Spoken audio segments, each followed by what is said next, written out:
Hello Nippers, welcome back to my channel. Jumpa lagi bersama saya, Aan Julian.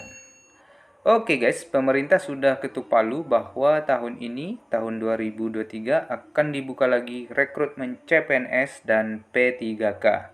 Tapi khusus untuk kita tenaga nakes dan teman-teman kita tenaga pendidik, diprioritaskan untuk jalur P3K.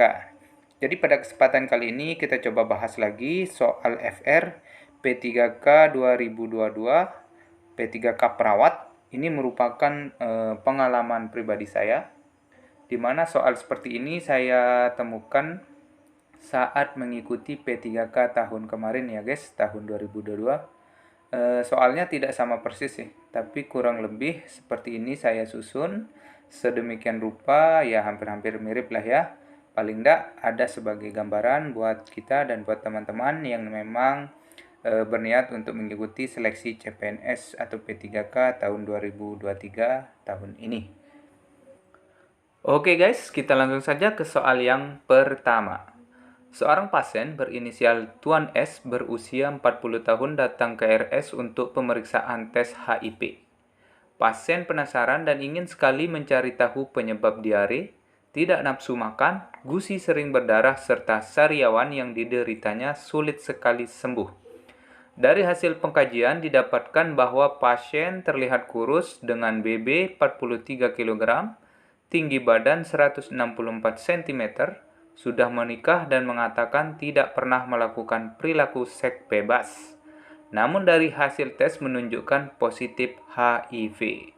Dan pasien belum mengetahui dan ia bertanya tentang hasilnya tersebut kepada perawat.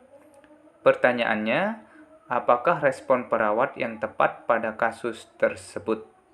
Nah, oke guys, coba kita bahas satu-satu untuk pilihan jawabannya. Yang A, sepertinya Anda harus menghadapi persoalan ini sendiri. Yang B, Anda harus siap dengan berbagai kemungkinan. C, tenang saja, semuanya akan berakhir dengan baik. D, saya bisa merasakan kesedihan Anda. Dan E, saya menyesal harus menyampaikan berita buruk ini. Oke guys, jadi ceritanya di sini kita sebagai perawat sedang melakukan pengkajian atau datang seorang pasien yang memeriksakan dirinya, di mana dari hasil pemeriksaan itu pasiennya dinyatakan positif HIV. Jadi kita sebagai perawat di sini responnya apa respon yang tepat untuk menjawab pertanyaan pasien di mana ia ingin tahu hasil dari pemeriksaan tersebut. Jadi di sini tuh seolah-olah kita akan jawab dengan komunikasi efektif begitu ya teman. Kita coba bahas untuk yang pilihan yang A. Di sini sepertinya Anda harus menghadapi persoalan ini sendiri. Jadi kalimat ini saya rasa kurang tepat ya guys. Sangat tidak tepat. Dimana di sini kalimatnya ini menunjukkan bahwa kita tidak memiliki sikap empati kepada pasien. Jadi di sini bahwa seolah-olah ini ya masalah lu gitu, derita lu. Nah, jadi kalau jawaban seperti ini ya langsung kita eliminasi saja ya.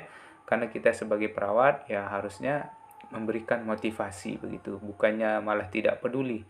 Kalau kalimatnya seperti ini ya kurang cocok ya. Kita eliminasi saja. Terus ke yang B, Anda harus siap dengan berbagai kemungkinan. Oke, ini bisa kita keep dulu. Kemudian yang C, tenang saja, semuanya akan berakhir dengan baik. Ini apa ya? Kalimatnya kayaknya kita memberikan janji gitu kepada pasien. Kita tuh tidak boleh memberikan janji kepada pasien karena kita tidak tahu kedepannya hasilnya seperti apa. Gimana kalau misalkan pasiennya nuntut dengan apa yang kita janjikan, kan itu tidak boleh ya teman ya. Jadi ini tidak cocok juga.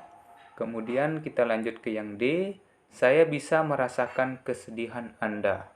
Nah, untuk kalimat seperti ini kurang cocok juga karena di sini menunjukkan bahwa kita sebagai perawat bisa merasakan persis dengan apa yang dirasakan pasien. Jadi di sini kita ikut terlarut dengan kesedihan begitu ya. Ya, kita sebagai perawat ya tidak boleh ikut terlarut dalam kesedihannya. Kita ya harusnya memotivasi begitu ya. Kemudian yang E, saya menyesal harus menyampaikan berita buruk ini. Ini juga kurang tepat ya teman, karena di sini kalimatnya mengarahkan kepada pemikiran negatif terhadap masalah yang diderita pasien. Jadi ini juga kurang tepat. Jadi jawaban yang paling tepat adalah B. Anda harus siap dengan berbagai kemungkinan. Jadi rasionalnya di sini yang B.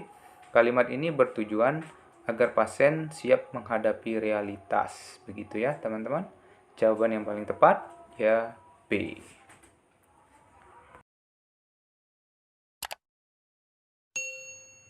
Oke teman-teman, kita lanjut ke soal yang kedua. Tapi soal ini dikhususkan buat teman-teman jawab di rumah ya. Silakan jawab di kolom komentar untuk memastikan bahwa teman-teman memang paham dengan bentuk soal komunikasi efektif seperti ini. Jadi soal seperti ini memang kemarin saya dapat 3 soal kalau nggak salah ya teman-teman saat ujian P3K. Jadi memang ini berpengaruh sekali.